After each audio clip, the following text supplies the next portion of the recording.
gars yi naka la naa si am jàmm bu baax nuyu naa leen si dimanche bi et tout xam nga donc day baax ñu ñëwaat si actualité bi faram fàcceel leen ko européen comme sénégalais et tout di wax rek ñu bees yi ñi xam ne bees seen ñu abonné ñeneen ñi nañu aimé ñeneen ñi nañ joxe seen xalaat ci commentaire yi voilà gars yi xibaar yi bëri na lool dama koy dooree nag donc du côté de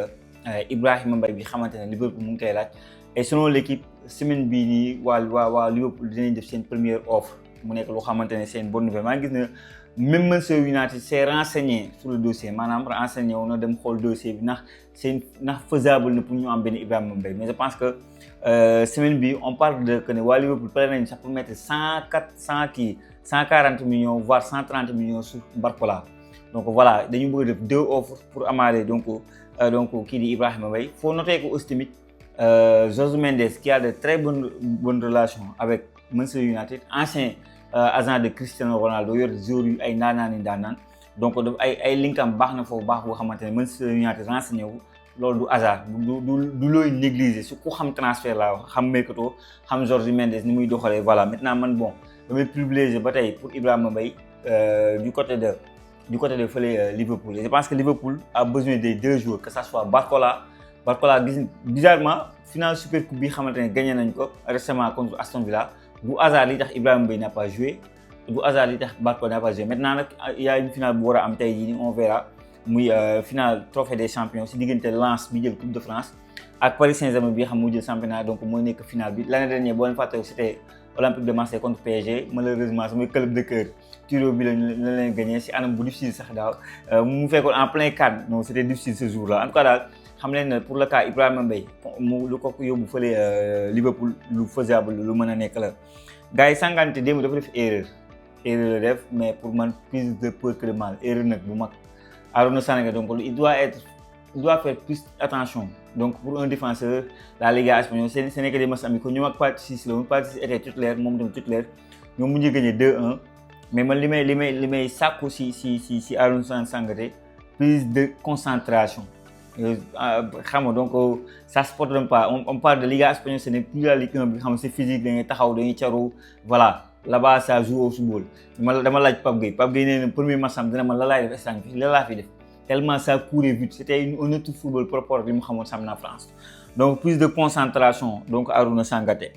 gars yi si information européenne mën nañ si wax ne Suzuki bi mooy gardien bi xamante ne demoon na ba ne dem na Paris Saint-Germain ba lépp carte gi leer mais finalement dañ ne agent moo yàq boobule transfert du coup le joueur c'est selon Fabrizio Romano encore une fois def na officiel day dem fële ci Aston Villa c'est officiel le gardien bi xam mu noonu Parme nekk gardien numéro 1 au niveau de Japon xam nga teint bi rek voilà mais boo gisee xam nga ne am na direct japonais et tout donc voilà ba tey si information européenne mën na leen wax ne Lamine Yamal selon taskatu xibaar yu su mel ni Marca wala AS mu ngi xamale ne donc entraîneur allemand ñi ko pas allemand donc Hansi Flick moo ngi xalaat pourquoi pas cette année saison bu bees bi bu jël Lamine Yamal def ko électron libre numéro 10 man pour man c'est pas intéressant pour man mënoo am joueur bu mel ni Olmo am pour mettre benn Lamine Yamal numéro 10 pour man loolu c'est pas intéressant Lamine Yamal bàyyi ko si couloiram muy def lu ko neex quoi donc t'as d'autres profils yu xamante ne mën nañu jouer numéro 10 xam nga donc mais daal sunu taskatu xibaar yi Lamine Yamal la ñu pensé comme numéro 10 qu'est-ce que vous en pensez wax leen ma ci commentaire yi gars yi ànd ak Rodri le cas Rodri pour les supporters de Barcelone dossier fu mu toll dossier bi Barcelone def na 2 offres refusées mais selon Fabrizio Romano mu ngi xamale ne waa Manchester City dañoo def seen bopp ne Rodri l'année prochaine moom du jouer Manchester City ñoom dans leur tête c'est logique préparé woon nañ ko avant la coupe du monde préparé woon nañ ko déjà prêt woon pour def ko proposition de contrat mu prolongé affaire yi mbir yi moo ñëw doy waar saa yi coupe du monde mu toj ko nekk meilleur joueur coupe du monde voilà ñu bëgg si lekk xaalis bu yaakaar mais même pour man proposition yéen Barcelone proposé waroon nañ ko mën a accepter et man en tant que koo xamante ne observateur la man pour man waa Barcelone mënoon nañoo defaraat benn Bernal de booy bi li may gis mu def à l'entraînement même de ces matchs yu dugal man damay wax souvent Barcelone bu fekkee am naa joueur c'est Bernal franchement la façon de jouer c'est tellement élégant c'est dans la récupération il casse les lignes il joue vertical franchement j'aime bien maintenant Rodri bu fekkee moom lañ bëgg aussi tamit pourquoi pas la ñu wax côté Real Madrid ñoom aussi war nañu jouer match ñu mag Schalke 04 donc tey jii lay am et tout côté Real Madrid mercato bi ça n'a pas trop bougé à part que benn Camavinga bëgg nañ ko jaay parce que Camavinga instant Manchester United s'est positionné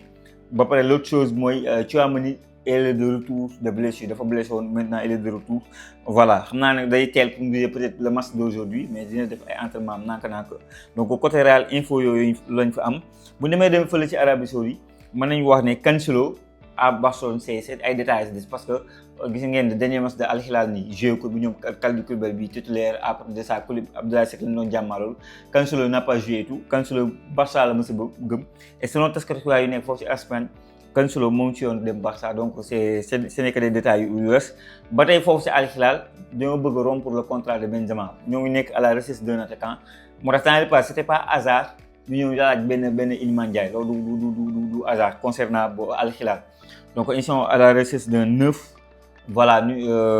Benzema nag la ñu bëgg a libérer à voir ndax Inzaghi dina mën a nangu ñu bàyyi Benzema parce que même luy door dernier match bi Benzema laal na penalty yam xam nga dugal ko et tout xam nga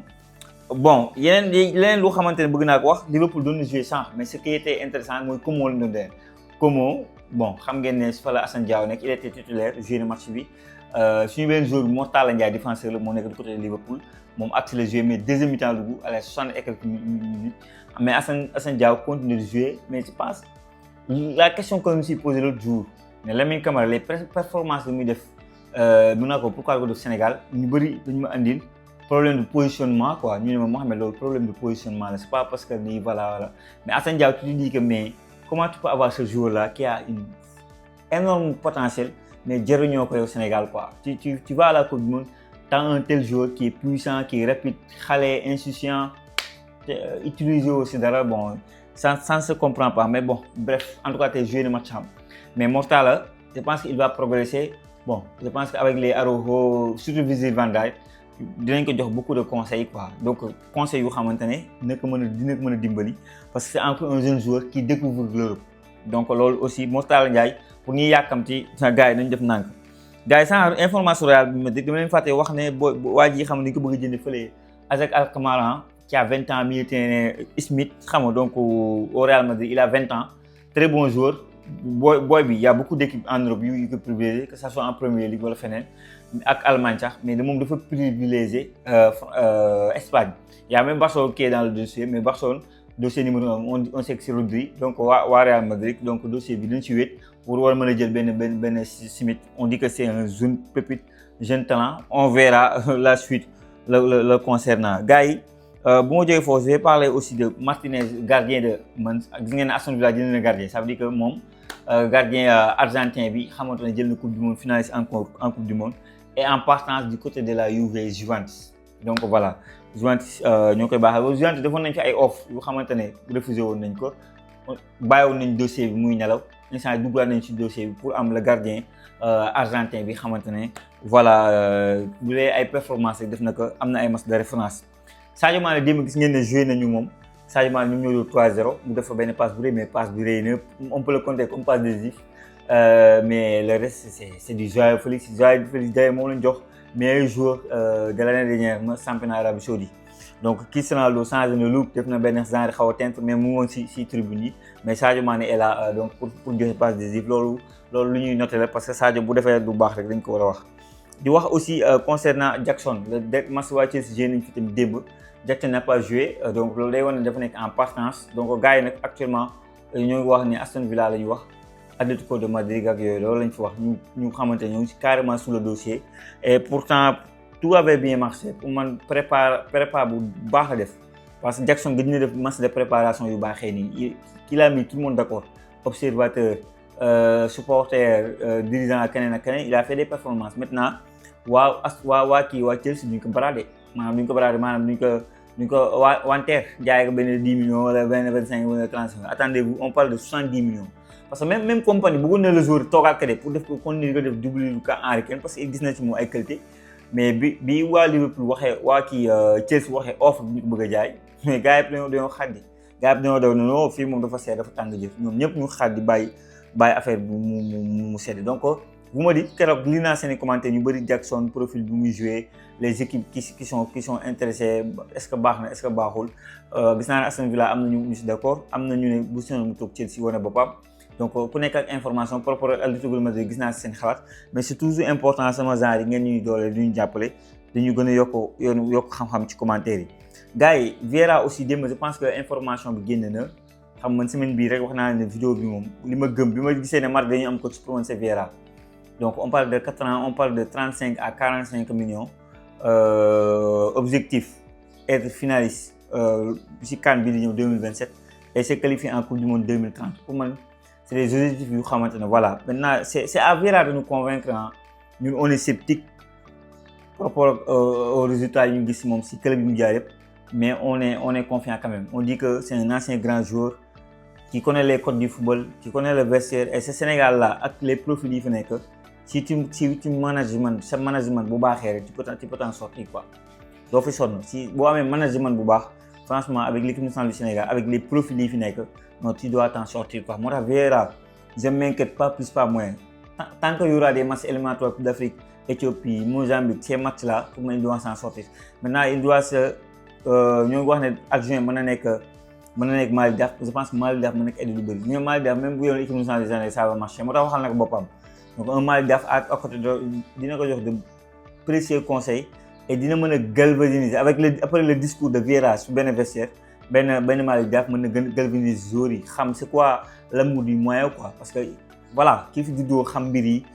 donc voilà pour moi mooy gën a mën a galvaniser mën a wax la réalité et le contexte africain et même les matchs de déplacement les musées du benn Éthiopie les musées du benn Mozambique les Vieira et consorts xam ñu loolu donc il faut le contexte il faut que kenn ku xamante ne nekk sa wet magee la dooleel la comme Gustave le fait avec Didier Deschamps donc pour man loolu si ça se fait en tout cas ñu am Malick Daf comme adjoint de Vieira c'est le top du top gars yi je vais te finir par Mamadou Diakhona qui a encore marqué benn but joxe pas décisif qui est là qui fait ses performances nekk suru xam entraîner moom laa doon wax dem ci vidéo entraîner yu métti si pendant les vacances donc ligne de mire objectif numéro 1 de Mamadou Diakhona c'est être appelé en équipe nationale du Sénégal ñam na ko mu neex bëgg ko bàyyi donc loolu c'est normal et man je suis tellement content pour lui que mu continuer dès le début de la saison tak la bi passe joxe na pas décisif là il marque dugal but joxe pas décisif c'est toujours intéressant